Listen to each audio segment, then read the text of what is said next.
Voici la série des messages de l'apôtre Georges-Olivier Mbazabois. Nous vous souhaitons une excellente écoute. Et pour tout renseignement, veuillez nous contacter au 02 90 45 46. Je répète, 02 90 45 46. Que Dieu vous bénisse.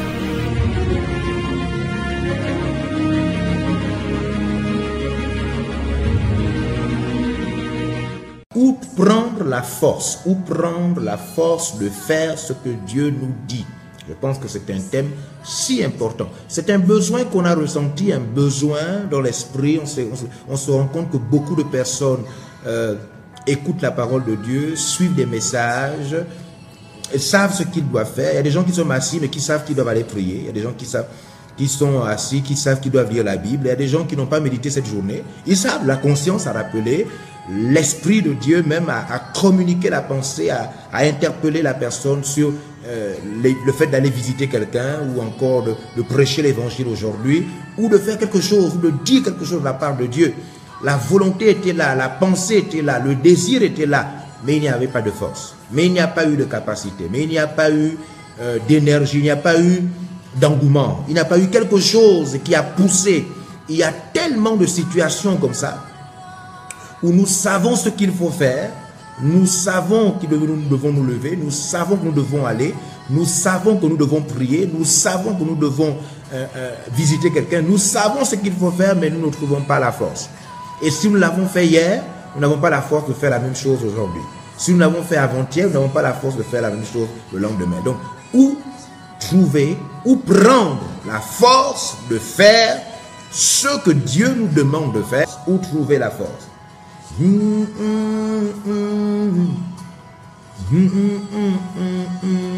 Où trouver la force de ne pas convoiter. Parce qu'il est écrit, tu ne convoiteras point, tu ne mentiras point, tu ne tueras point. Où trouver la force? La force.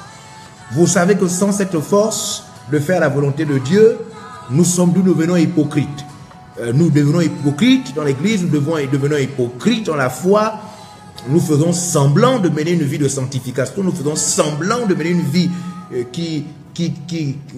où nous obéissons à Dieu, mais en vérité, nous sommes hypocrites simplement parce que nous n'arrivons pas à mettre la parole de Dieu en pratique dans notre vie. Nous avons la volonté, mais nous n'avons pas la force. C'est ce que l'apôtre Paul encore a souligné dans Romains chapitre 7. Romains chapitre 7. Il dit, voilà, je vais avant de prier, juste lire ce passage. Voilà, pour que vous compreniez en réalité que c'est vraiment la pensée de Dieu. Voilà, c'est pour la pensée de Dieu. Donc c'est l'apôtre Paul qui parle. C'est l'apôtre Paul qui parle. Voilà. Et il dit une chose très importante dans Romains chapitre 7. Voilà. Waouh. Il dit à partir du verset 15, car je ne sais pas ce que je fais, et je ne fais point ce que je veux. Je ne fais point ce que je veux, et je fais ce que je hais. L'apôtre Paul dit, je fais ce que je hais. Verset 16, or, si je fais ce que je ne veux pas, je reconnais par là que la loi est bonne. Et maintenant, ce n'est plus moi qui le fais, mais c'est le péché qui habite en moi. Donc nous, les chrétiens, nous nous trouvons dans cette situation où, de fois, nous faisons ce que nous ne voulons pas faire et nous ne faisons pas ce que nous voulons faire. Où trouver, où prendre, où puiser la force de faire ce que Dieu dit. Ce qui est bon, je le sais, n'habite pas en moi, c'est-à-dire dans ma chair. J'ai la volonté, mais non le pouvoir de faire le bien. Verset 18. Romains chapitre 7, verset 18. Ce qui est bon, je le sais, n'habite pas en moi, c'est-à-dire dans ma chair. J'ai la volonté, mais non le pouvoir de faire ce qui est bien. Beaucoup de chrétiens sont dans cette situation. Plusieurs chrétiens, plusieurs serviteurs de Dieu, plusieurs chrétiennes, plusieurs filles du Seigneur se retrouvent dans une situation dans laquelle elles savent ce qu'il faut faire. Elles savent qu'il ne faut pas vivre en concubinage. Ils savent qu'il ne faut pas vivre dans telle situation. Ils savent, nous savons ce qu'il ne faut pas faire. Nous savons ce nous devons faire. Mais souvent, ce qui nous manque, c'est la force. La force. Où prendre la force? Où prendre la force de répondre à son ministère? Où prendre la force de faire un ministère intègre? Où prendre la force de prêcher la parole de Dieu sans être animé d'orgueil, sans être animé de prétention? Où prendre la force d'éduquer ses enfants dans la volonté de Dieu? Où prendre la force d'obéir à ce que nous savons que Dieu nous demande de faire? Mais où prendre cette force? Et pourtant, je sais ce qui est bien. Mais Paul dit, mais je n'ai pas le pouvoir de mettre en pratique ce que je sais pourtant que c'est bien. Où prendre la force d'être un serviteur intègre? Où prendre la force de ne pas improviser les choses? Où prendre la force de ne pas s'impatienter? Où prendre la force d'être honnête? Où prendre la force de dire la vérité malgré les circonstances, malgré les problèmes que cette vérité pourrait nous amener? Où prendre la force d'être fidèle à sa femme, d'être fidèle à son mari? Où prendre la force de se taire, même quand on nous accuse sans raison? Où prendre la force d'être comme Jésus? Où prendre la force de vivre les tentations, les épreuves, en comptant sur le Seigneur? Mais où prendre la force? Où prendre la force d'être un vrai chrétien? Où prendre la force de se laisser humilier pour le Seigneur sans réagir? Parce qu'il est écrit dans la parole du Seigneur que Jésus s'est humilié comme un simple homme, comme un serviteur, comme un animal qu'on a mené à la boucherie. Mais où prendre la force d'être comme le Seigneur? Où prendre la force de prier pendant plusieurs heures? Où prendre la force? Où prendre la force? I am not alone. Ah oui. Où prendre la force? You will go before me. Où prendre la force de faire la volonté de Dieu qui nous a déjà révélé? Où prendre la force d'être en temps de rentrer dans le jeûne et la prière? Dieu nous invite. Il y a des gens parmi nous qui ont un rendez-vous. Dieu t'a dit que tu ne pourras pas décoller tant que comme tu le veux, tant que tu n'as pas passé un temps de prière et de jeûne personnel avec lui. Et dans l'esprit, tu le sais. Où prendre la force de commencer ce temps de jeûne et de prière? For me. Waouh! Verset 19, Romains chapitre 7, verset 19. Il dit, je ne fais pas le bien que je veux. Je ne fais pas le bien que je veux. Je fais le mal que je ne veux pas. C'est ce que l'apôtre Paul nous dit ici. Et il exprime la réalité des chrétiens, la réalité des pasteurs, la réalité des serviteurs de Dieu, la réalité des femmes de Dieu, la réalité des filles du Seigneur. Paul dit, je ne fais pas le bien que je veux. Et je fais le mal que je ne veux pas. Waouh! Ah oui. Verset 20. Romains chapitre 7, verset 20. Et si je fais ce que je ne veux pas, ce n'est plus moi qui le fais. C'est le péché qui habite en moi. Verset 21. Je trouve donc en moi cette loi. Quand je veux faire le bien, c'est le mal qui est attaché à moi. Quand je veux faire le bien, le mal est attaché à moi. Car je prends plaisir à la loi de Dieu selon l'homme intérieur, mais je vois dans mes membres une autre loi qui lutte contre la loi de mon entendement et qui me rend captif à la loi du péché et qui est dans mes membres. Verset 21. Misérable que je suis. Verset 24. Misérable que je suis. Verset 24. Misérable que je suis. Qui me délivrera du corps de cette mort? Grâce soit rendue à Dieu par Jésus-Christ, notre Seigneur. Waouh! Que tu es faible dans ton corps, faible dans ton esprit. Je sais que tu as la volonté de faire les choses de Dieu. Je sais que tu as la volonté d'accomplir la volonté de Dieu. Mais tu ne sens pas la force. Tu veux prendre, tu cherches comment prendre la force spirituelle, la force mentale, la force multidimensionnelle que Dieu nous accorde pour accomplir sa volonté. Alors je suis venu ce soir, ce samedi, te donner les différents moyens, là, le lieu, là où on prend la force de faire la volonté, là où on prend la force de faire un ministère durable. Oh oui. Et je ne suis pas seul.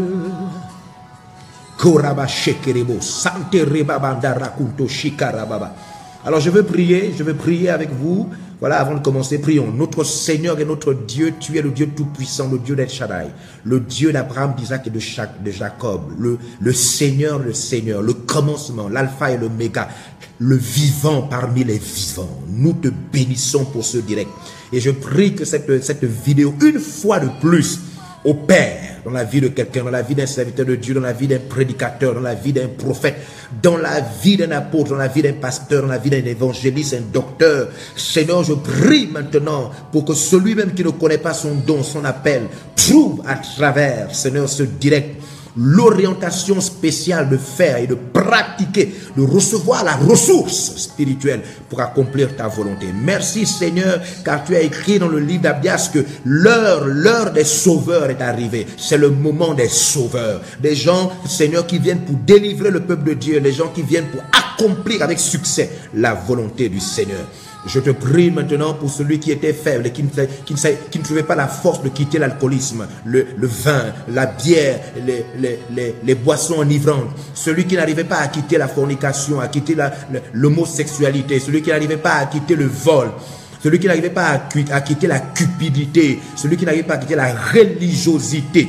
Je prie maintenant que dans le nom de Jésus-Christ, à travers ce direct, tu donnes le pouvoir et la force maintenant. Tu montres comment trouver, comment puiser l'énergie pour faire la volonté de Dieu. Au nom de Jésus-Christ, nous te bénissons, Saint-Esprit. Amen. Alors, où trouver la force, où prendre la force de faire ce que Dieu dit? Où prendre la force de faire ce que Dieu dit? Il y a, voyez-vous, beaucoup d'entre nous ont besoin de comprendre que tout ce que nous pouvons faire,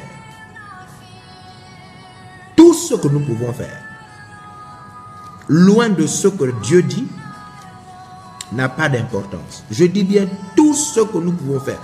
C'est ce que Dieu dit qui a de la valeur. C'est la volonté de Dieu qui a de la valeur. Ce n'est pas ce que nous faisons loin de la volonté de Dieu. C'est ce que Dieu dit qui a de la valeur. Jean chapitre 13, verset 17 nous dit ceci. Si vous savez ces choses, vous êtes heureux. Jean 13, 17. Pourvu que vous les mettiez en pratique. La vie de Dieu, c'est de connaître la volonté de Dieu et de la mettre en pratique. Tout ce que nous faisons qui n'est pas dans la volonté de Dieu n'a pas d'importance éternelle, n'a pas de force éternelle, n'a pas un soubassement, n'est pas soutenu par Dieu. Et ces choses vont s'éteindre. Ces choses n'ont pas de garantie, n'ont pas de promesse de Dieu. Ce sont des choses qui vont disparaître. Lorsque nous serons à terre, lorsque nous allons peut-être mourir, c'est des choses qui n'auront pas d'avenir. Il n'y a pas un héritier. Il n'y a pas quelqu'un qui va hériter de cela. Ce sont des choses inutiles, des choses futiles, des choses sans valeur, éphémères, qui vont mourir lorsque nos yeux vont se fermer. Dieu ne nous appelle pas à cela. Dieu nous appelle à bâtir des choses éternelles avec lui. Dieu nous appelle à bâtir des choses qui vont durer, même quand nous ne serons plus là. Des choses que les autres pourront garder comme héritage. C'est pourquoi nous devons accepter de quitter les choses sans vie. Alors, je m'en vais lire avec vous mon texte de base. Où prendre la force de faire ce que Dieu dit? Oh, alléluia. Je suis dans le livre de Paul aux Philippiens. Voilà, Paul, inspiré, s'adresse aux Philippiens et à chacun d'entre nous. Nouveau Testament, le livre, l'épître de Paul aux Philippiens, le chapitre 4. You will go before me. Philippiens chapitre 4. Voilà. Philippiens chapitre 4, verset 13. Philippiens chapitre 4, verset 13. La Bible déclare, je puis tout. Je puis tout. C'est une déclaration de foi. Paul dit, je puis tout. Je puis tout. Je puis tout. Par celui qui me fortifie. Je puis tout. Je puis tout. Toutes choses. Alors il a trouvé la force de faire toutes choses. La force de faire ce que Dieu lui a demandé de faire. La force de faire la volonté de Dieu. La force d'accomplir le ministère sans que le ministère ne soit l'objet de gain. Sans que le ministère ne soit l'objet de manipulation. Sans que le ministère ne soit l'objet de matu-vu. Paul a trouvé la force de faire un ministère d'intégrité. Un ministère où on ne fait pas des fausses prophéties pour abuser des autres. Un ministère qui n'est pas un ministère accidentel.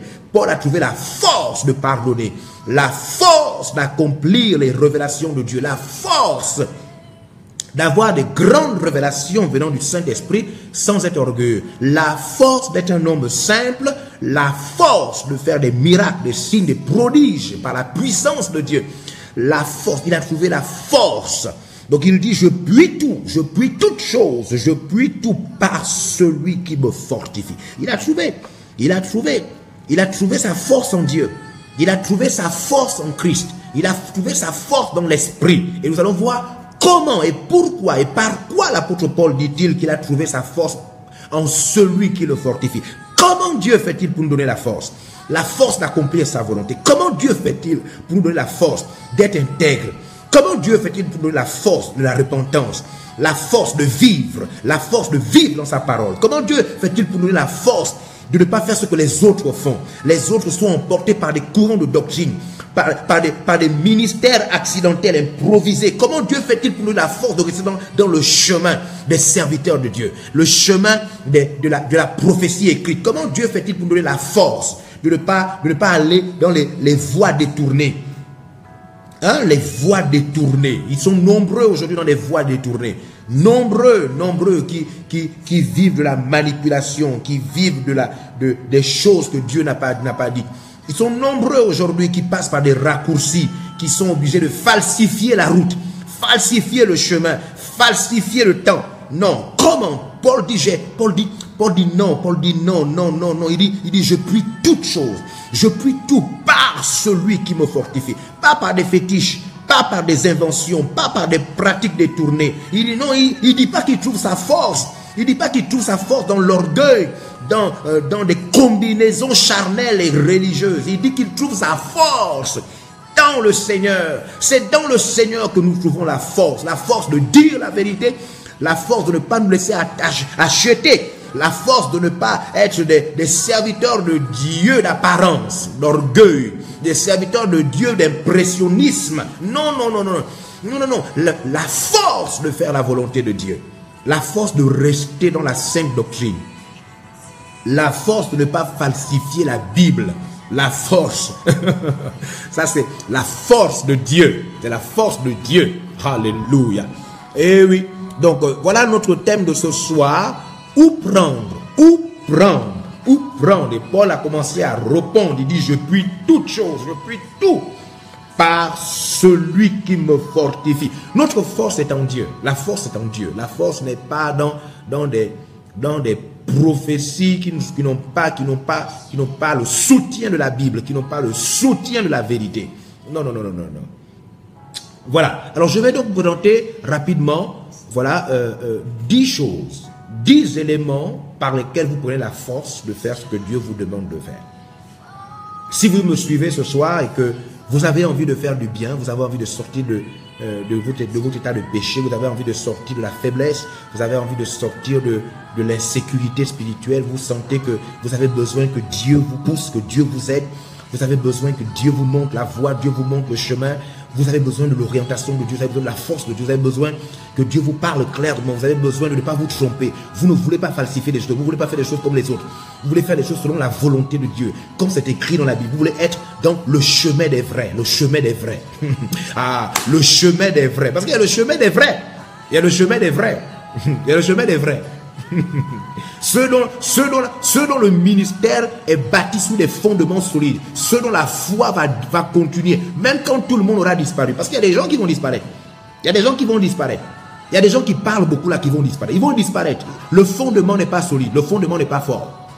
Le fondement n'est pas fort. Ils vont disparaître. Ils seront emportés par l'argent, emportés par la cupidité, emportés par des fausses prophéties, emportés par des prophètes, emportés par des doctrines bizarres. Mais il y a ceux qui vont demeurer, qui vont rester fermes, qui vont s'appuyer, qui vont grandir comme le palmier, qui vont grandir, qui ne vont pas sécher, qui vont demeurer fermes.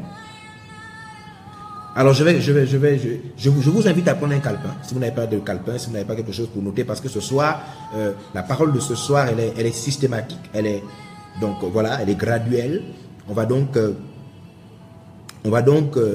montrer comment nous pouvons ensemble, alléluia, rebo shika barababa, rebo shika bande rebos, Nous allons voir. Alors, où prend-on la force de faire ce que Dieu dit? Ce que Dieu dit est fondamental. Dans la Bible, Matthieu chapitre 7, un verset qui devrait normalement interpeller tout le monde. Tout chrétien doit être interpellé par ce verset. Matthieu chapitre 7. Vous connaissez Matthieu chapitre 7? C'est un chapitre important qui nous interpelle sur la manière dont nous vivons la foi chrétienne. Matthieu chapitre 7. Dans Matthieu chapitre 7, à partir du verset 21, la Bible déclare, ceux qui me disent Seigneur, Seigneur n'entreront pas tous dans le royaume des cieux. Ce n'est pas tous ceux qui se disent chrétiens, qui sont enfants de Dieu, qui rentreront au ciel. Ce ne sont pas tous les serviteurs de Dieu, ce ne sont pas tous les chrétiens, tous ceux qui prient. Ce n'est pas tous ceux qui prient que Dieu connaît. Dieu ne connaît pas tout le monde. Dieu connaît une catégorie, on va le voir. Donc ce n'est pas tous ceux qui me disent Seigneur, Seigneur qui rentrent dans le royaume de Dieu, mais c'est celui-là seul qui fait la volonté de mon Père qui est dans les cieux. Donc la volonté de Dieu, ce que Dieu dit est fondamental. Pour être sûr que vous êtes serviteur de Dieu, pour être sûr que vous êtes enfant de Dieu, c'est quand vous vous alignez sur ce que Dieu dit. Vous devez vous accorder avec ce que Dieu dit. Donc c'est ce que Dieu dit qui nous fait, qui nous garantit l'éternité, qui nous garantit notre statut. C'est ce que Dieu dit, c'est l'obéissance à ce que Dieu dit. C'est la recherche de ce que Dieu dit. C'est l'accomplissement. C'est lorsque vous vous mettez en accord avec ce que Dieu dit. Pas avec ce que vous pensez que Dieu dit, mais avec ce que Dieu dit. Ce qui est clairement écrit dans la Bible. Ce qui s'accorde avec l'ensemble du dire des apôtres. Ce qui s'accorde avec l'ensemble de l'enseignement des apôtres. Ce qui s'accorde avec la doctrine des apôtres, comme c'est écrit dans 1 Timothée chapitre 4. Donc, ce que Dieu dit est fondamental. Écoutez-moi très bien. Ce que Dieu dit est plus important que ce que vous dites et ce que vous faites pour Dieu, mais que Dieu n'a pas dit. C'est pourquoi quand vous lisez le verset 21 de Matthieu 7, la Bible vous dit clairement, ce n'est pas tous ceux qui me disent Seigneur, Seigneur qui rentreront au ciel. Non, non, non. C'est ceux qui font la volonté, l'élément, l'opinion, la pensée, l'orientation, ceux qui s'accordent avec le précepte de Dieu. C'est ceux qui font la volonté de Dieu qui rentreront dans le royaume de Dieu. Regardez le verset 22. Regardez. Pour que vous compreniez que c'est ce que Dieu dit qui est plus important que ce que vous faites pour lui. Ce que vous faites pour Dieu, ce ne signifie pas que c'est ce que Dieu a dit de faire. Même si vous êtes enfant de Dieu. Regardez le verset 22. Plusieurs me diront en ce jour, Seigneur, Seigneur, n'avons-nous pas prophétisé en ton nom? N'avons-nous pas chassé les démons en ton nom? N'avons-nous pas fait beaucoup de miracles en leur nom? Verset 23, je leur dirai ouvertement, je ne vous ai jamais connus. Ils étaient en train de faire des choses au nom de Dieu. Ils étaient en train de pratiquer des choses au nom de Dieu, mais ce n'est pas ce que Dieu a demandé de faire. Ce n'est pas ce que Dieu leur a demandé de faire. Ce que Dieu vous dit a plus de valeur que ce que vous faites pour lui. Ce que Dieu demande de faire a plus de valeur que ce que vous pensez que cela est bien pour Dieu. Dieu n'a pas besoin de ce que vous faites pour lui. Dieu a besoin que vous mettiez en pratique ce que lui vous dit. C'est ce qu'il dit dans ce passage. Et c'est pourquoi le thème de mon direct ce soir, c'est simplement où prendre la force, où puiser la force de faire ce que Dieu dit. Ce que Dieu dit, c'est ce que Dieu dit qui est important. C'est ce que Dieu dit qui a de la valeur. C'est ce que Dieu dit qui a de l'importance. C'est ce que Dieu dit qui vous sauve. C'est ce que Dieu dit qui vous permettra d'être récompensé dans l'éternité. C'est ce que Dieu dit qui vous construit. Alors, 10 choses simples. Première chose, où prendre la force? Alors, pour faire ce que Dieu dit, vous devez prendre la force dans le premier élément. Prendre la force dans l'obéissance. Lorsque vous voulez faire ce que Dieu dit, il vous faut faire le choix d'obéir à Dieu. Avez-vous déjà pris la décision d'obéir à Dieu? Obéir à Dieu, peu importe ce que Dieu dit. Tant que vous n'avez pas encore décidé, d'obéir à Dieu, même si cela vous confronte, même si cela est difficile pour vous, si vous ne vous êtes pas retrouvé seul avec Dieu, et que vous n'avez pas dit, bon Seigneur, je décide de t'obéir et de toujours t'obéir, peu importe la circonstance, tant que vous n'avez pas encore décidé d'obéir à Dieu, peu importe ce qu'il vous dit, alors vous n'aurez pas la force. de faire ce que Dieu dit. Parce qu'à des moments, Dieu vous dira de faire des choses, et dès lors où vous n'avez pas décidé d'obéir, ce n'est pas une décision, vous ne vous êtes pas arrêté dans votre vie spirituelle, vous n'avez pas arrêté, vous n'avez pas décidé d'obéir, à partir de ce moment, vous ne trouverez jamais la force de faire. Vous ferez certaines choses quand la chose vous arrange, mais quand la chose ne vous arrange pas, vous ne ferez pas. Alors, le premier élément pour trouver la force, décidez d'obéir à Dieu. Peu importe la circonstance. Prenez cette décision personnelle devant Dieu, seul avec lui. Vous mettez dans un état de prière et vous lui dites, je prends la décision de manière solennelle, je fais le serment. C'est ça. Donc, il faut prendre la force dans l'obéissance. 1 Samuel, chapitre 15, versets 22 à 23. 1 Samuel, chapitre 15, versets 22 à 23. C'est le premier élément, c'est là où il faut prendre la force de faire la volonté de Dieu. Il est écrit dans ce passage que Dieu préfère l'obéissance au sacrifice, à tout ce qu'on peut faire pour lui. Dieu veut d'abord l'obéissance. L'obéissance, l'obéissance. Prends la décision d'obéir à Dieu. C'est le premier élément. Où prendre la force de faire ce que Dieu dit. Où prendre la force. Deuxième élément, il faut prendre cette force dans la prière. Il faut prendre cette force dans la prière. Il faut prendre la force. Il faut prendre la force dans la prière. Voyez-vous, beaucoup d'entre nous ne comprennent pas que la prière signifie tout. La prière d'après Matthieu chapitre 6, la prière est le premier acte qui vous introduit dans la vie dans l'esprit, la vie de l'esprit. Dès que vous ne priez pas, si vous n'êtes pas quelqu'un, il y a trois éléments pour la prière. Il faut prier. Il faut beaucoup prier. Et il faut prier sans cesse. Il faut prier. Donc, lorsque vous n'êtes pas, votre vie de prière, je parle à beaucoup d'entre vous, vous savez que vous ne priez pas beaucoup. Vous savez que vous ne priez pas. Vous savez que vous ne priez pas beaucoup. Même si vous êtes un pasteur, vous savez que vos temps de prière ne croissent pas, ne se développent pas. Vous n'êtes pas quelqu'un de prière, un homme de prière. Avant, peut-être vous priez, mais depuis un moment de temps, vous ne priez plus parce que je ne sais pas ce qui s'est passé. C'est pas votre chair vous a rattrapé, la religiosité vous a rattrapé, mais votre vie de prière est un problème. Alors, le deuxième élément pour prendre la force, c'est la vie de prière. La vie de prière. Vous devez prendre la force dans la prière.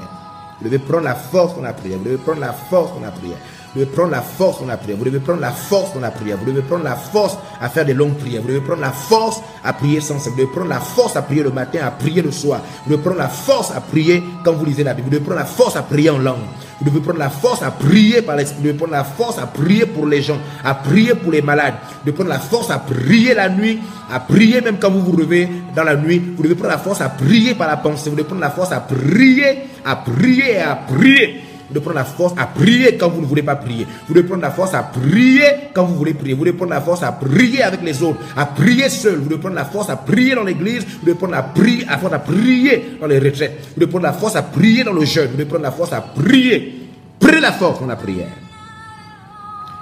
Vous devez prendre la force à prier dans l'adoration. Vous devez prendre la force à prier dans la louange. Vous devez prendre la force à prier, continuer à prier. Vous devez prendre la force à prier pendant que vous lisez la Bible. Vous devez prendre la force à prier devant les versets qui vous touchent.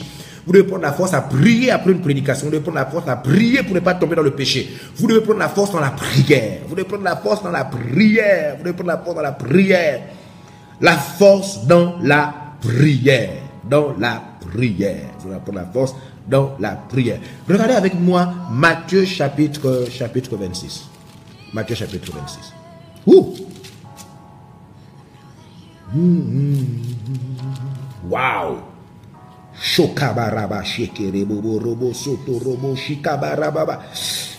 Matthieu chapitre 26. Voilà, Matthieu chapitre 26, le verset 41 à 42. Matthieu 26, 41. Veillez et priez. Veillez et priez. C'est Jésus qui parle à ses disciples. Veillez et priez afin que vous ne tombiez point dans la tentation. L'esprit est faible, l'esprit est bien disposé, mais la chair est faible.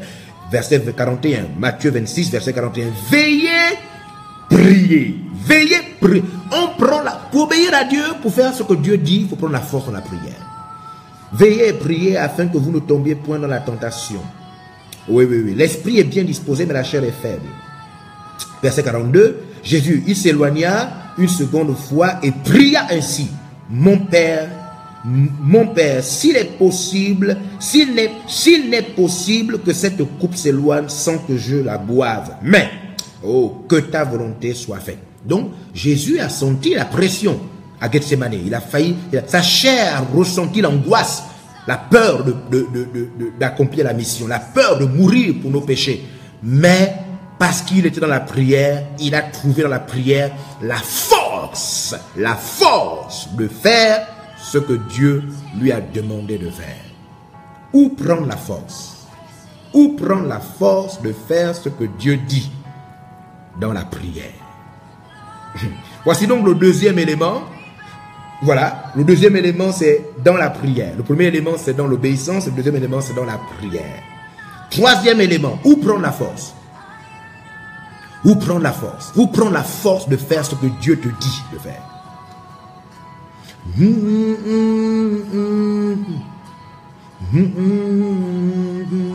Où prendre la force? Où prendre la force de faire ce que Dieu te demande de faire, même quand cela te semble dur, même quand cela te semble difficile. Dieu dit que nous ne devons pas, waouh! Nous ne devons pas emprunter de l'argent. Dieu dit qu'on ne doit pas emprunter de l'argent. Mais quand tu n'as pas d'argent, tu sens que tu es en train de commencer à faire des prêts. Non, Dieu nous a dit de ne pas faire ça. Il a dit que tu n'emprunteras point, mais tu vas prêter aux nations, tu vas donner.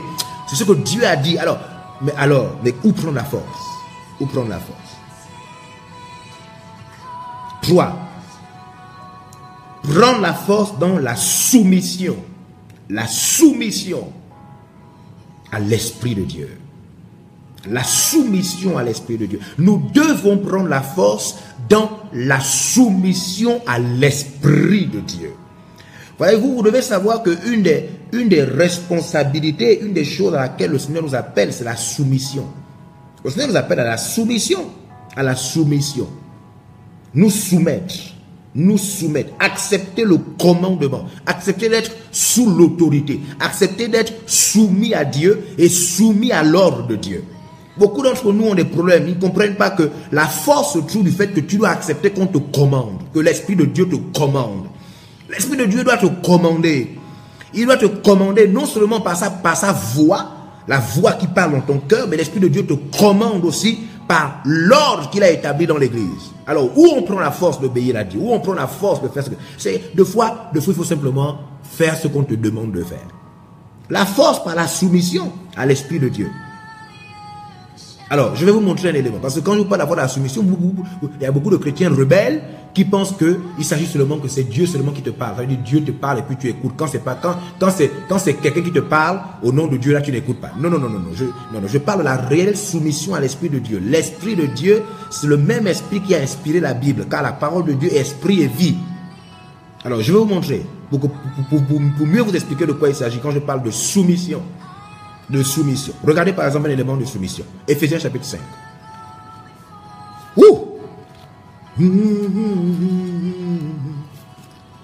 Éphésiens chapitre 5. Regardez. Parce que je sais qu'il y a beaucoup de chrétiens rebelles à la parole de Dieu. Rebelles. Des chrétiens qui amènent leur éducation dans l'église. L'éducation de leur famille. Voilà.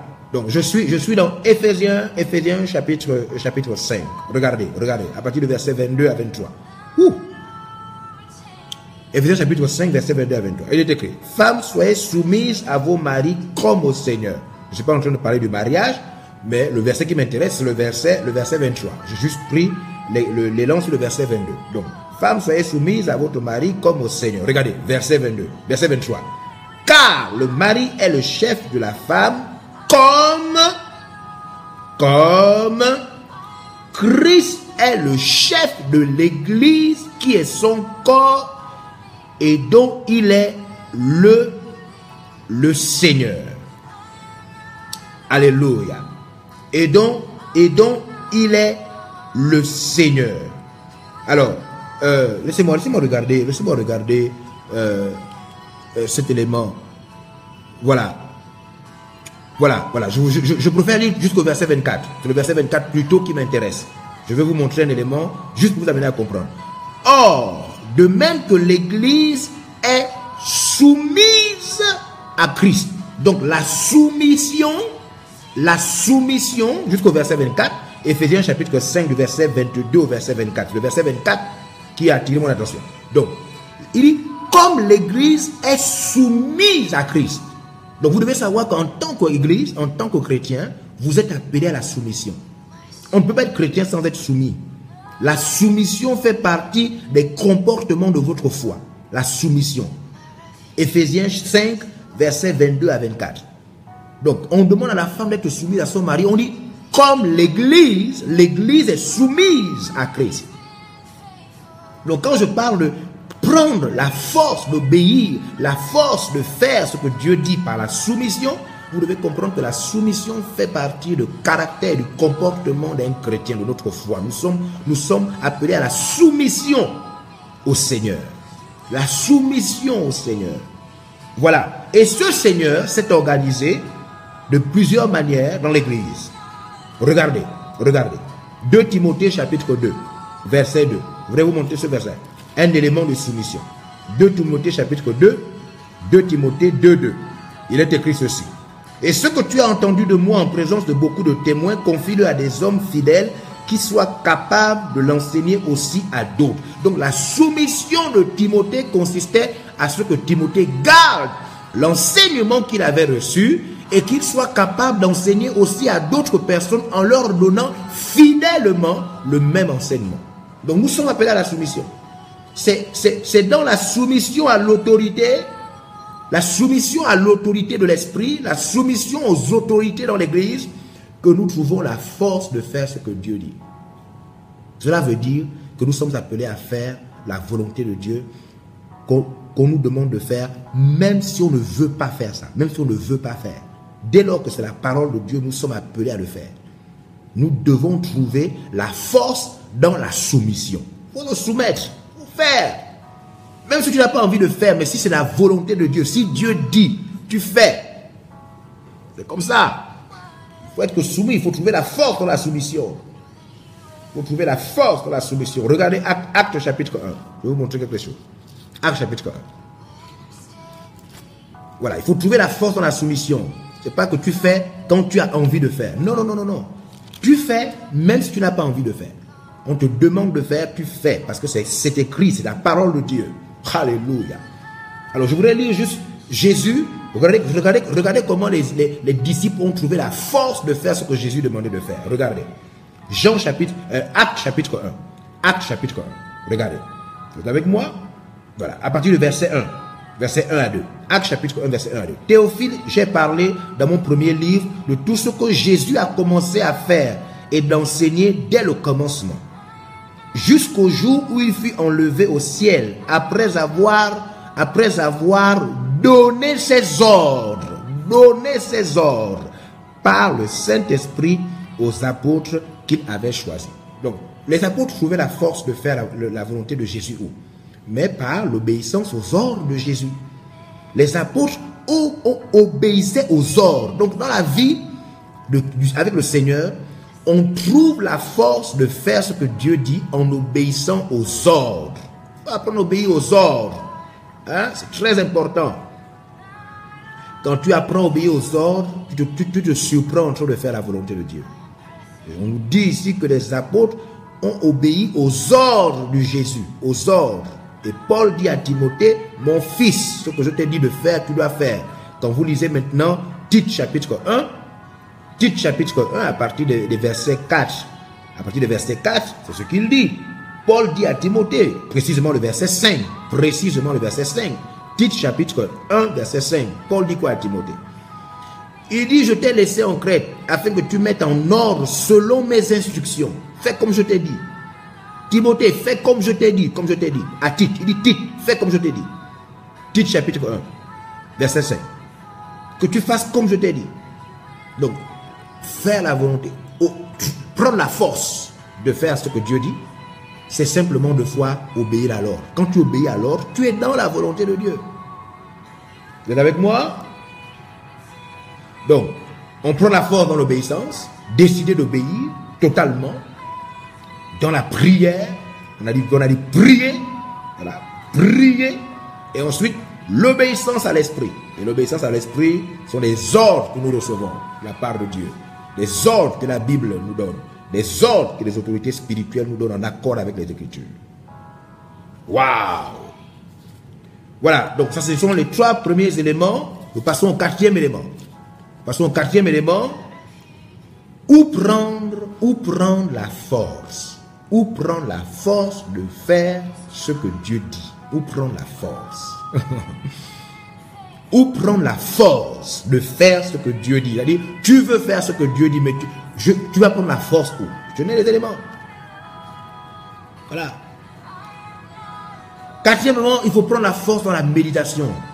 La méditation de la parole de Dieu. La méditation. La différence entre lire et méditer, c'est que la méditation est la lecture qui vous porte à la réflexion, qui vous porte au désir d'obéir. Ça veut dire, vous lisez, vous vous arrêtez, Dieu vous interpelle sur un élément en relation avec vos habitudes, en relation avec votre caractère, en relation avec votre vie spirituelle, et vous décidez, n'est-ce pas, de mettre en pratique, parce que la méditation spirituelle, la méditation biblique, aboutit toujours à la pratique. La méditation biblique si votre méditation n'aboutit pas à la pratique, alors vous faites seulement de la lecture. La méditation est une concentration qui aboutit à la pratique. Donc, où prendre la force? Il faut prendre la force dans la méditation. La concentration devant la vérité. La réflexion devant la vérité. Dieu vous livre quelque chose. Dieu vous interpelle sur quelque chose. Dieu vous communique quelque chose. Et vous méditez sur cela. Vous réfléchissez. Vous voyez comment mettre cela en pratique. Vous voyez comment respecter cela. Vous voyez comment vous soumettre à cela. C'est ça la méditation. C'est ça la méditation. Donc on prend la force pour la méditation. Josué chapitre 1. Josué chapitre 1. Voilà, je vais lire avec vous le livre de Josué chapitre 1. Moi je voudrais vraiment que vous compreniez ce soir, que vous dormiez avec tous les éléments où prendre la force. Comment on prend la force de faire ce que Dieu a dit? Comment on prend la force?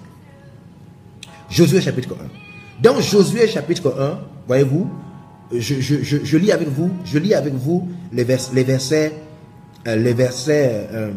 7 à 8. On nous dit ceci. Verset 7 à 8. Josué 1, 7 à 8. On nous dit, fortifie-toi seulement et aie bon courage.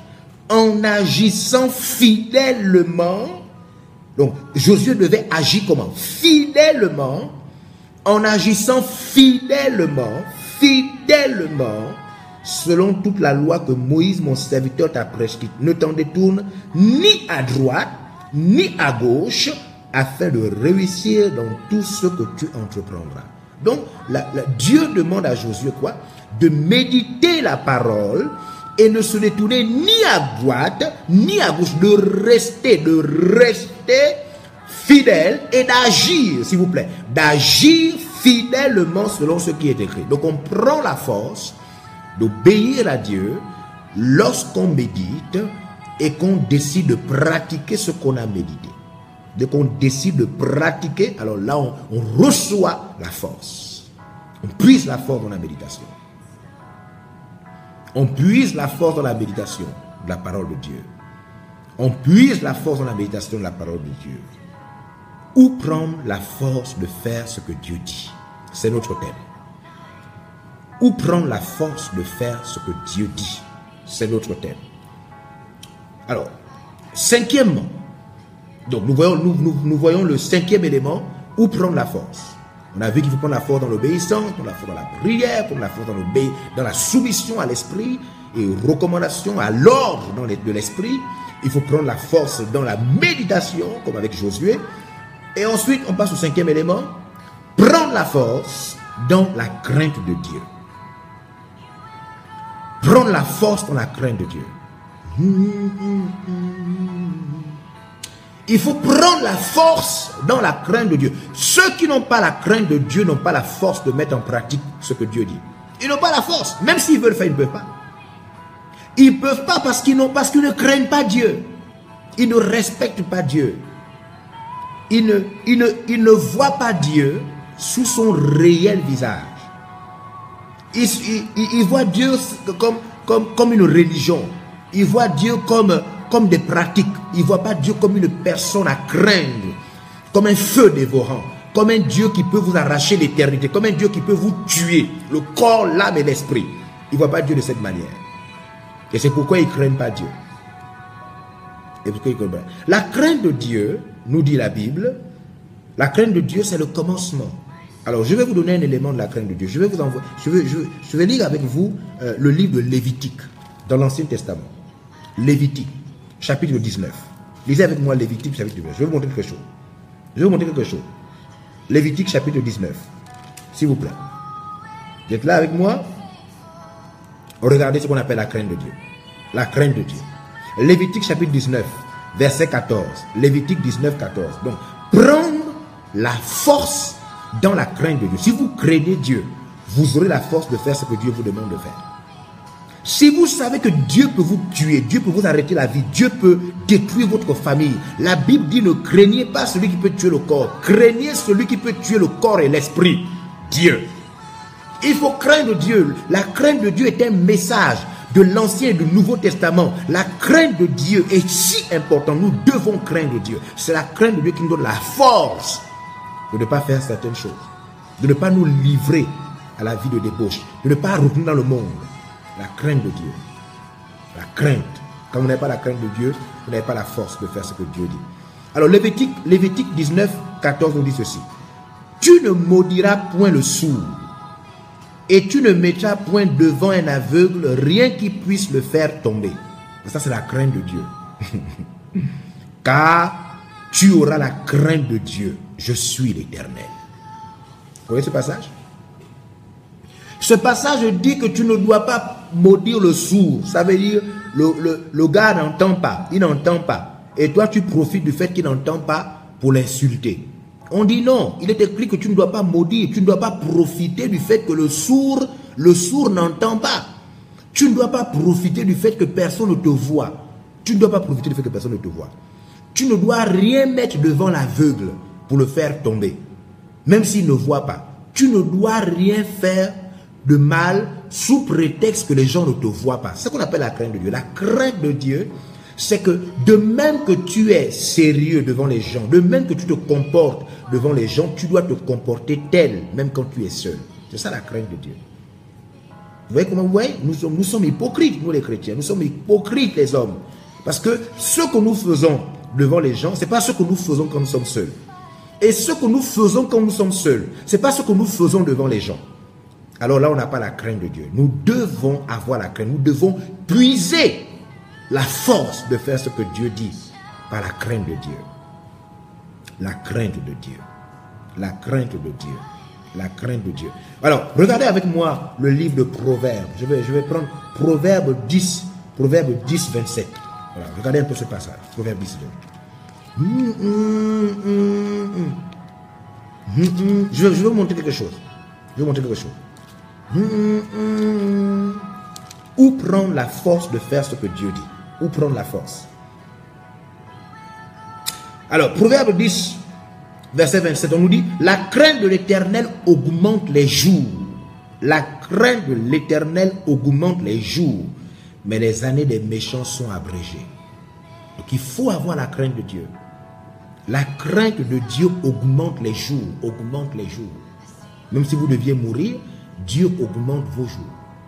Parce que la crainte de Dieu augmente les jours. Alors, où prendre la force? Il faut prendre la force dans la crainte de Dieu.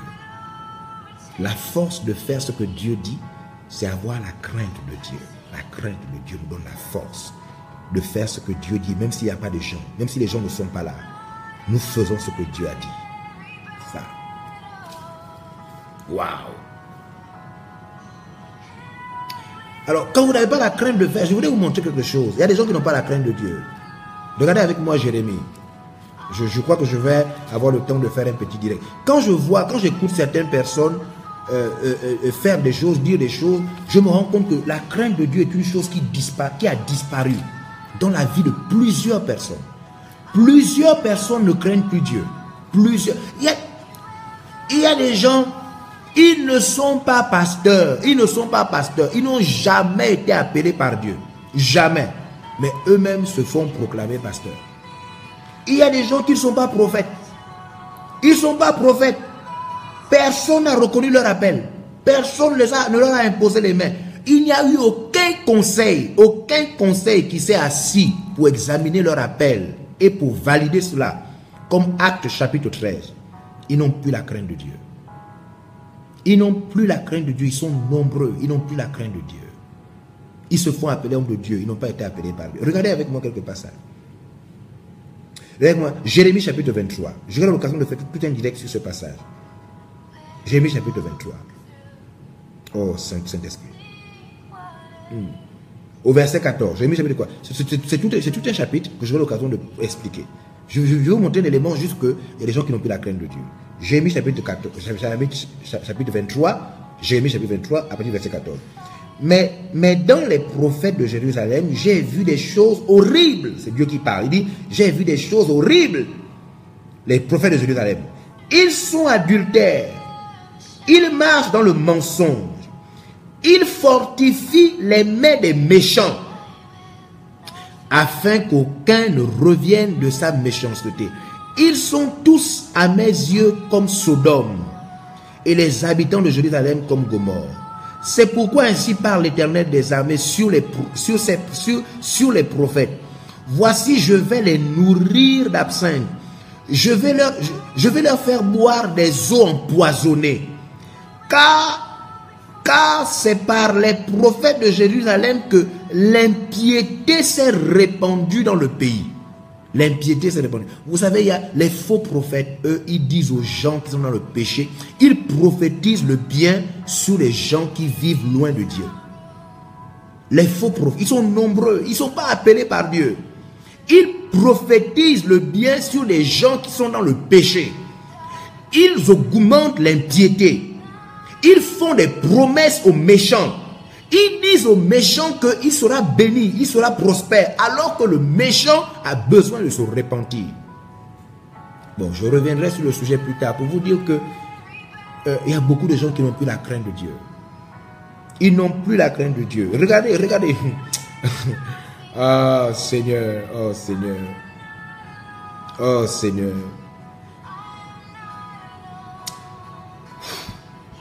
Regardez le verset 21 de ce chapitre, Jérémie 23, 21. Dieu dit, je n'ai pas envoyé ces prophètes, et ils ont couru. Je ne leur ai point parlé, et ils ont prophétisé. Ils sont nombreux comme ça, ils n'ont plus la crainte de Dieu. Ils sont nombreux, Le peuple, l'église ne les reconnaît pas. L'église, l'assemblée des saints, l'assemblée des anciens, l'assemblée des pasteurs ne s'est pas arrêtée sur eux. Mais les gars eux-mêmes créent leur truc. Ils créent leur... Ils n'ont plus la crainte de Dieu. Ils n'ont plus la crainte de Dieu. Ils n'ont plus la crainte de Dieu. Je vous invite à trouver la force de mettre la volonté de Dieu en pratique en ayant la crainte de Dieu. La crainte de Dieu. La crainte de Dieu. La crainte de Dieu est la force de ne pas vivre dans le péché en secret. C'est la crainte de Dieu qui vous permet de ne pas être malhonnête. C'est la crainte de Dieu qui vous permet de ne pas prêter avec intérêt. C'est la crainte de Dieu qui vous permet c'est la crainte de Dieu qui nous donne la force de ne pas vivre dans l'hypocrisie. La crainte de Dieu. C'est là où nous trouvons la force de faire ce que Dieu dit. Voilà. Ça, c'était le 5e élément. Je suis en train de présenter pour ceux qui viennent de se connecter. Je suis en train de montrer. Mon thème, c'est où prendre la force de faire ce que Dieu vous dit. Où prendre la force de faire ce que Dieu vous dit. Et j'ai montré qu'il faut prendre la force dans l'obéissance. Il faut prendre la force dans la prière. Il faut prendre la force dans la soumission à l'Esprit de Dieu. Il faut prendre la force dans la méditation. Il faut prendre la force dans la crainte de Dieu. Alors je suis donc au 6e élément. Où prendre la force? Où prendre la force pour faire ce que Dieu te demande de faire? Il faut prendre la force dans l'imitation.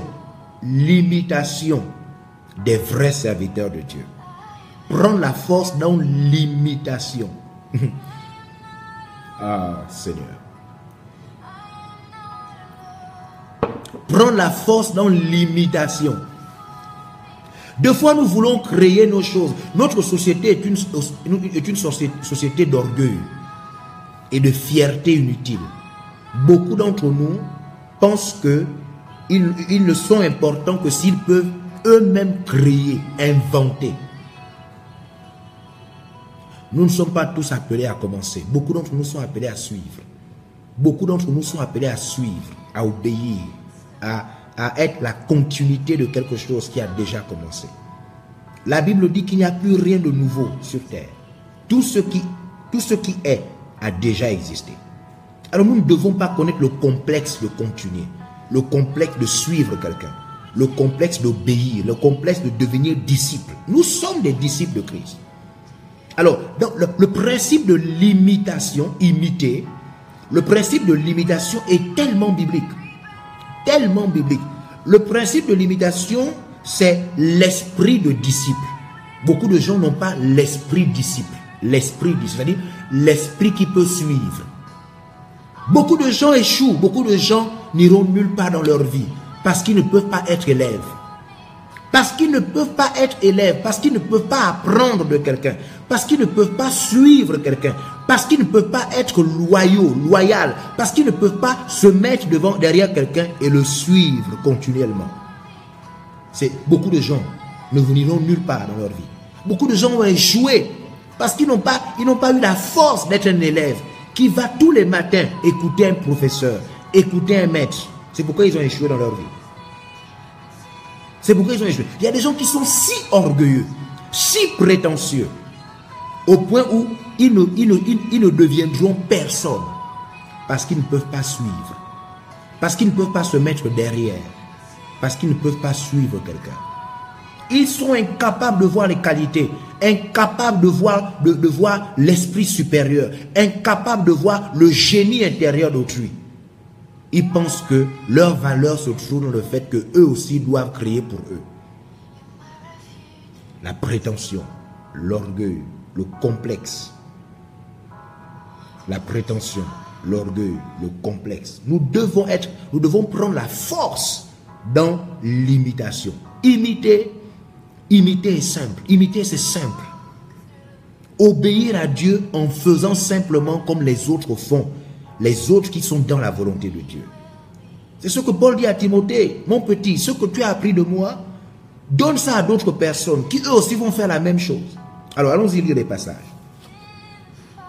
Allons-y lire les passages. Il y a des gens qui enseignent même aux autres à ne pas imiter. Ils enseignent aux gens à ne pas être des disciples. Notre esprit doit être un esprit disciple. Un esprit qui suit. Un esprit qui reproduit. Un esprit élève. Il est écrit, allez, faites des nations des disciples, des imitateurs. Nous devons prendre la force de faire la volonté de Dieu par l'imitation, en imitant simplement. En imitant simplement.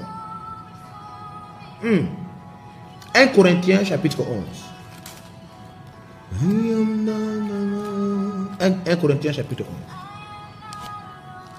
C'est si facile d'imiter avec un cœur humble. Si facile d'imiter simplement.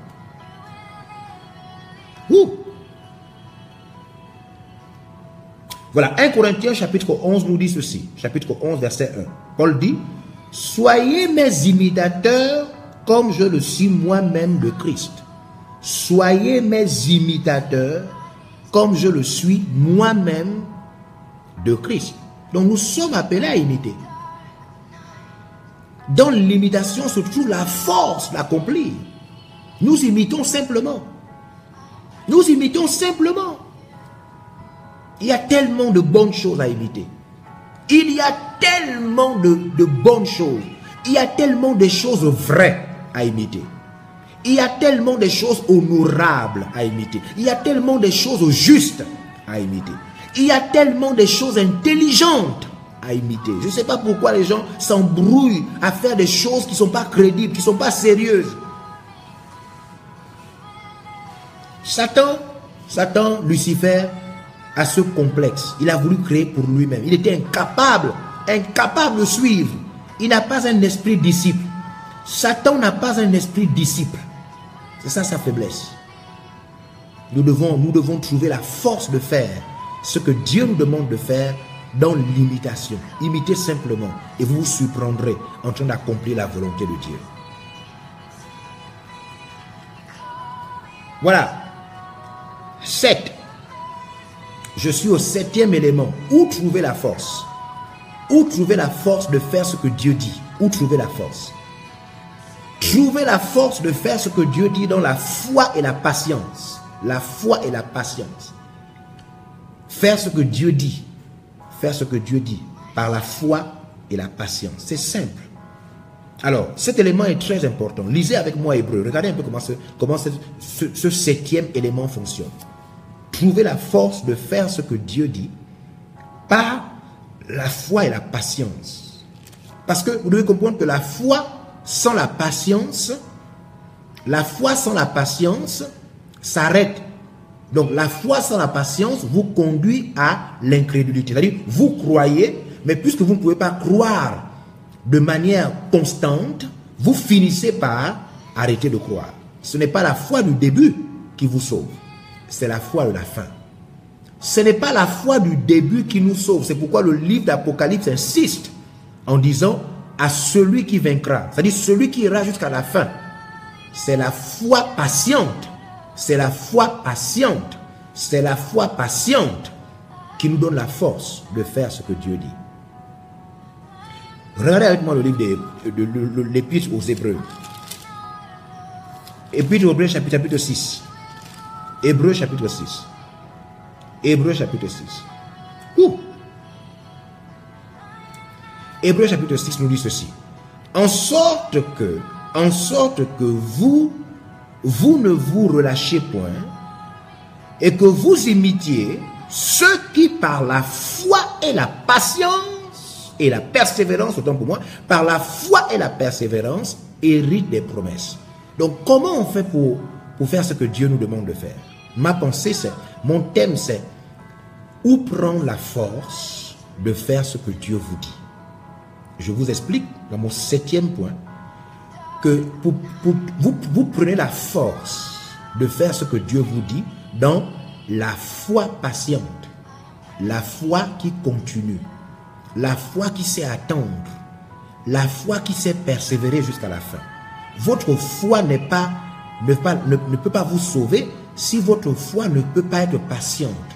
Vous devez accepter que votre foi soit patiente.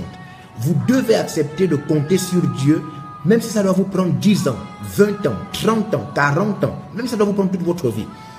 Acceptez la foi patiente, la foi persévérante. Alors vous vous surprendrez en train de faire ce que Dieu a dit. Si vous acceptez que votre foi soit une foi patiente, une foi qui sait attendre. Alors vous ne serez pas dans la corruption, vous ne serez pas en train de falsifier le temps, falsifier les choses, allez vite, vous improvisez. Non.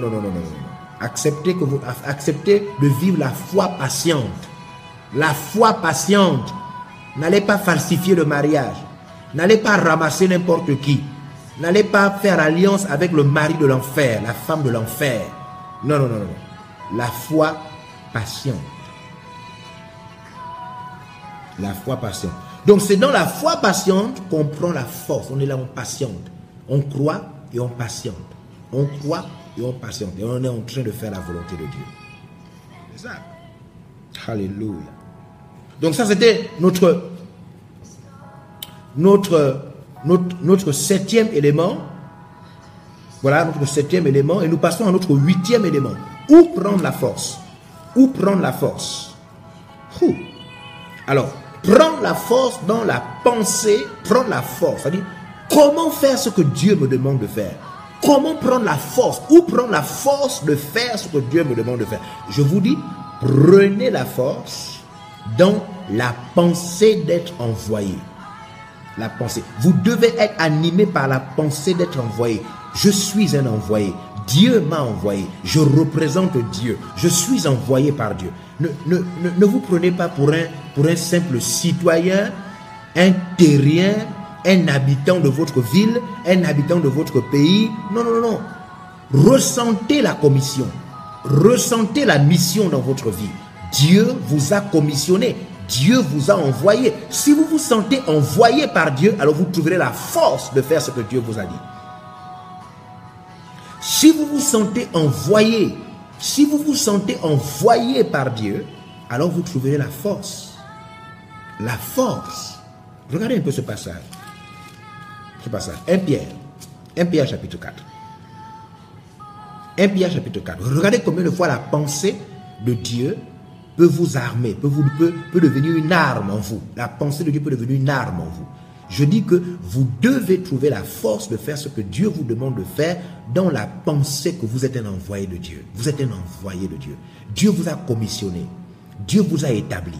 C'est Dieu qui vous a poussé. C'est Dieu qui vous a sauvé. C'est Dieu qui vous a attiré. C'est Dieu qui vous commissionne.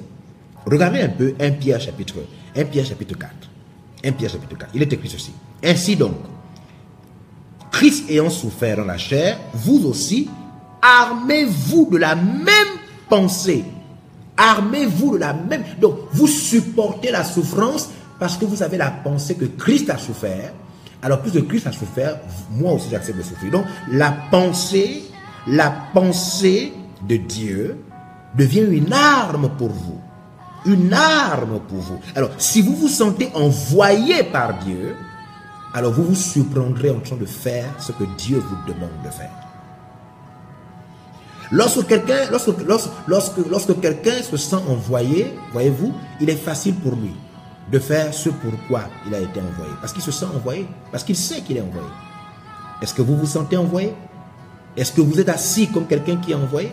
Si vous êtes allongé, est-ce que vous êtes sur votre lit comme quelqu'un qui est envoyé?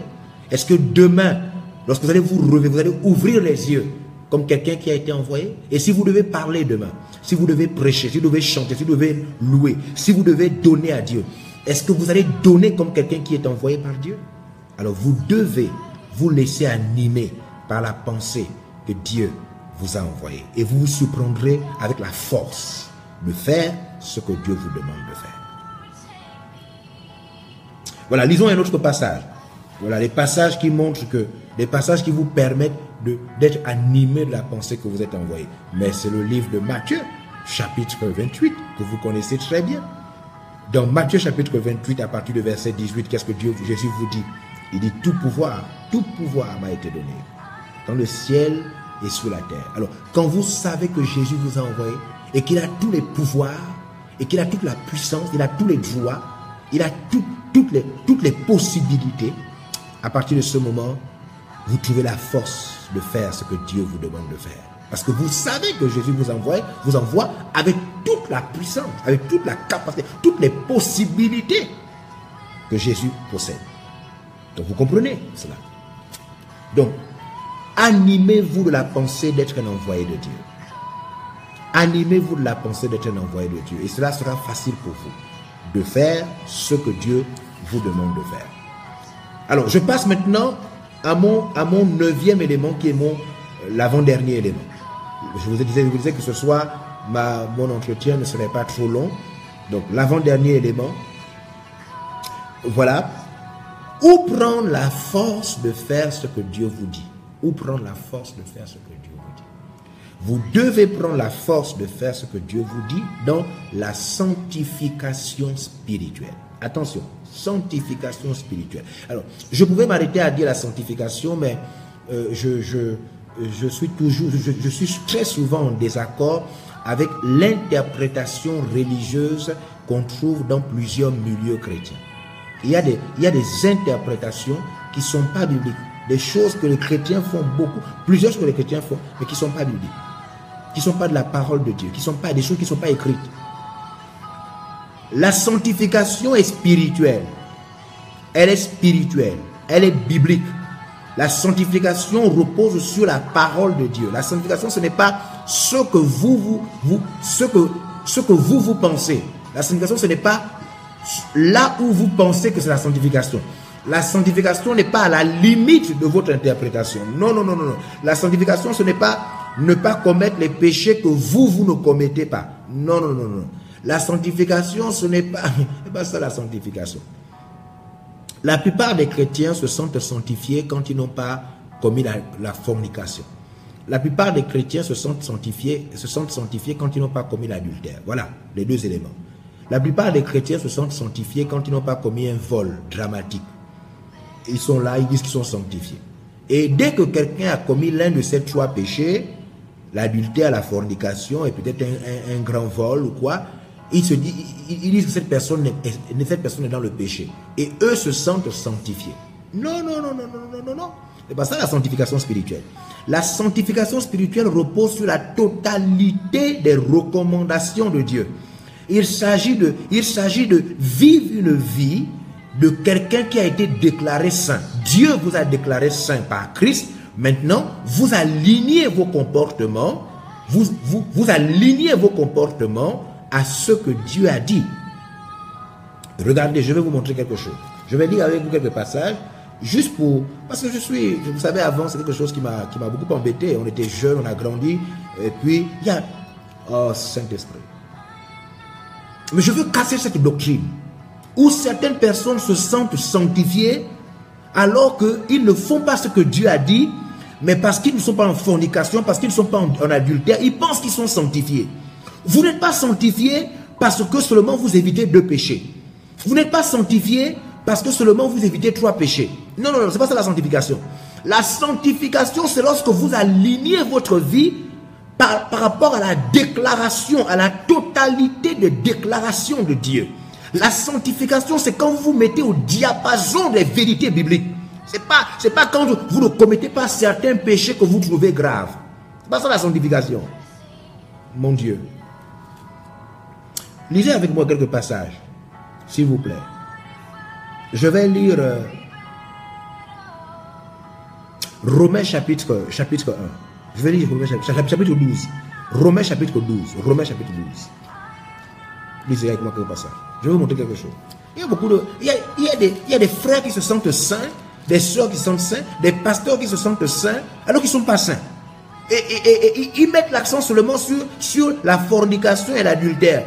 Et il y a beaucoup d'autres péchés qu'ils commettent, des péchés de cupidité, des péchés d'arrogance, des péchés de m'as-tu vu, des péchés d'insensibilité aux pauvres, des péchés, et ils estiment que ce n'est pas des graves péchés, et ils passent le temps à parler de certains péchés que eux trouvent graves. C'est pas ça la sanctification. C'est pas ça la sanctification. La sanctification, c'est le fait que votre vie s'aligne à la totalité des déclarations de Dieu. L'ensemble des vérités de Dieu. C'est ça la sanctification. Lorsque vous êtes en marche vers la totalité des déclarations, Dieu a dit plusieurs choses et vous accordez votre vie à l'ensemble de ces choses. Vous vous efforcez à mettre en pratique l'ensemble de ces choses. C'est ça la sanctification. La sanctification, ce n'est pas les 4 péchés que vous n'aimez pas et que les autres commettent, et quand vous ne commettez pas ces 4 péchés, vous estimez que vous êtes saint. Vous n'êtes pas saint. Vous n'êtes pas dans la sanctification. Vous êtes dans la sanctification. Regardez avec moi. Hébreux, chapitre 12. Il est écrit: je vous exhorte donc, frères, par les compassions de Dieu, à offrir vos corps comme un sacrifice vivant, saint, agréable à Dieu, ce qui serait de votre part un culte raisonnable. C'est ce que la Bible dit. Elle dit: je vous exhorte donc, frères, par les compassions de Dieu, à offrir votre corps comme un sacrifice vivant, saint, agréable à Dieu, ce qui sera de votre part un culte raisonnable. C'est ça là. Romains chapitre 12. Ah, je suis en train de citer quoi là? Je suis en train de citer quoi? Ah, Romains chapitre 12. Oui, Romains chapitre 12, verset 1. Maintenant, regardez le verset 2. Regardez Romains chapitre 12, verset 1 et Romains chapitre 12, verset 2 maintenant. Donc, il faut rectifier ça dans vos calepins. Romains. Maintenant, regardez le verset 2. ne vous conformez pas au siècle présent. Regardez la sanctification. Ne vous conformez pas au siècle présent. Ne faites pas les choses des païens. La sanctification, c'est ça. C'est ne pas vivre comme les païens. Pas dans un seul domaine, pas dans 2, pas dans 3 domaines. Ne vous conformez pas au siècle présent, mais soyez transformés par le renouvellement de votre intelligence afin que vous discerniez quelle est la volonté de Dieu, ce qui est bon, agréable et parfait. La sanctification, c'est lorsque vous alignez votre vie de manière progressive à la totalité des déclarations de Dieu. Ce n'est pas, la sanctification, ce n'est pas les 4 péchés que vous ne commettez jamais. Les 2 péchés que vous ne commettez jamais. Il faut que les pasteurs, les prophètes, les prédicateurs arrêtent ce qu'ils racontent là. Nous devons rechercher la sanctification. Nous devons vivre la sanctification dans la totalité. Il y a quelques jours, j'étais dans un avion. Je regardais à ma gauche, il y avait une dame une dame mûre qui était en train de regarder dans un film. Voilà, une grande rencontre qui a eu lieu en Haïti. Elle était en train de regarder ça dans son téléphone. Elle avait téléchargé la rencontre. Et donc, elle était en train de regarder ça dans son téléphone. Et moi aussi, j'étais là. Elle était juste à un siège à ma droite. Et puis, je regardais aussi ce qu'elle regardait. Donc, c'était la rencontre que des pasteurs, que j'aime bien, voilà, des serviteurs de Dieu, ont eu à faire il y a quelques jours en Haïti.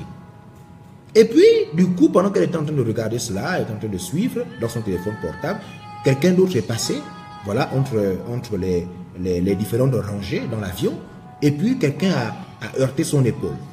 Mais il fallait voir comment cette chrétienne, parce que je suppose qu'elle était chrétienne, a réagi. Mais elle a réagi d'une manière charnelle.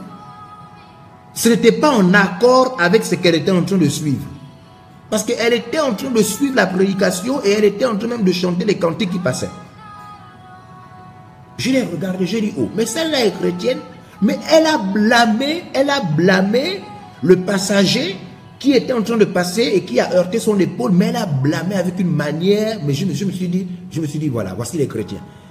Là, c'est quelqu'un peut-être qui n'aime pas, elle n'aime peut-être pas le vol, elle n'aime pas la fornication, elle ne commet pas peut-être l'adultère, mais elle parle mal, Il y a beaucoup de chrétiens comme ça. Il y a des choses qu'ils ne commettent pas, il y a des actes qu'ils ne commettent pas, mais il y a des péchés qu'ils commettent et ils estiment qu'ils sont dans la sanctification parce qu'ils ne commettent pas certains péchés. Ce n'est pas normal. La sanctification, ce n'est pas le fait de ne pas commettre certains péchés dans lesquels vous ne tombez pas, et même si vous commettez d'autres péchés, mais parce que vous ne commettez pas certains péchés, vous trouvez que vous êtes saint. Ce n'est pas ça la sanctification. C'est pas ça la sanctification. Alors je vais terminer avec cet élément. Je vais vous inviter à lire avec moi dans 1 Thessaloniciens pour vous montrer que la sanctification, s'il vous plaît, atteint tout notre être. Il ne s'agit pas d'une partie, il ne s'agit pas de certaines choses seulement. 1 Thessaloniciens chapitre 5. 1 Thessaloniciens chapitre 5, il est écrit ceci, verset 23. Voilà, et même d'abord, à partir depuis le verset 22, 1 Thessaloniciens chapitre 5, 1 Thessaloniciens chapitre 5, verset 22 à 23. 1 Thessaloniciens chapitre 5, verset 22 à 23. Il est écrit ceci: abstenez-vous de toute espèce de mal. Toute espèce. La sanctification, ce n'est pas certains péchés qu'on n'aime pas, qu'on ne commet jamais, et puis on est là, pendant qu'on parle, on blâme les autres pour les péchés que soi-même on ne commet pas. Mais on commet d'autres péchés. C'est pas ça la sanctification. C'est pas ça la sanctification. On nous dit, abstenez-vous de toute espèce de mal. Toute espèce de mal. C'est ça la sanctification. Toute espèce. Comment quelqu'un va demander pardon à Dieu? Il arrive le matin à l'église, il demande pardon à Dieu, il se souvient d'un péché qu'il a commis, il se souvient d'un comportement, il se souvient d'une attitude qu'il a, et après quand il parle, il incrimine les autres sur des péchés qu'il ne connaît pas, il ne commet pas. Mais alors qu'il vient de demander pardon de certaines choses que lui-même il fait, mais il incrimine les autres sur des péchés que lui, il ne commet pas. C'est pas normal, c'est pas ça la sanctification. C'est ça la sanctification. Nous devons travailler, nous devons prier, nous devons nous soumettre à Dieu et éviter toute espèce de mal. C'est ça la véritable sanctification. Verset 23. Que le Dieu de paix vous sanctifie lui-même tout entier. Tout entier. Il dit, le texte dit, tout votre être, l'esprit, l'âme et le corps soient conservés irrépréhensibles lors de l'avènement de notre Seigneur Jésus-Christ. Tout notre être. Donc nous trouvons la force de faire ce que Dieu dit dans la sanctification spirituelle, pas la sanctification religieuse, limitée à nos dispositions humaines. Et enfin, dernier élément où nous trouvons la force de faire ce que Dieu dit. Le dernier élément, c'est le dévouement. C'est un élément très important. Je crois que je trouverai le temps, par la grâce de Dieu, de pouvoir faire tout un enseignement sur cela. Nous trouvons la force de faire ce que Dieu nous demande de faire dans le dévouement. Vous savez, le dévouement est le plus haut niveau du sacrifice que nous pouvons offrir à Dieu. Le dévouement. Plaît à Dieu, je trouverai le temps de faire tout un enseignement sur le dévouement. Le dévouement, c'est le fait de s'offrir totalement, sans réserve à Dieu. Il s'agit de vous dédicacer à Dieu. Il s'agit de vous donner à Dieu au point où vous donnez à Dieu tous les droits sur vous. Tous les droits sur vous. Et que vous acceptiez de perdre tous vos droits devant Dieu. Tous vos droits. Lorsque vous êtes dévoué, lorsque vous êtes dédicacé à Dieu, vous dites un oui éternel à Dieu. Un oui éternel à Dieu et un non éternel à vous-même. C'est ce que Jésus voulait dire lorsqu'il dit que vous devez aimer Dieu de tout votre cœur, de toute votre âme, de toute votre pensée, de toute votre force. Il s'agit du dévouement.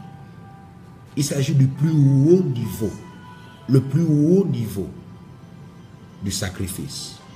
Beaucoup d'entre nous ont besoin d'atteindre le dévouement, là où il n'y a plus de résistance, là où on ne résiste plus à la vérité. Tout ce qu'on peut faire sans le dévouement nous laisse à la case départ. Tout ce qu'on peut faire sans le dévouement nous laisse à la case départ. Vous pouvez prier, vous pouvez chanter, vous pouvez être pasteur. Le dévouement, ce n'est pas l'appel spirituel. Vous pouvez être un pasteur qui n'est pas dévoué à Dieu.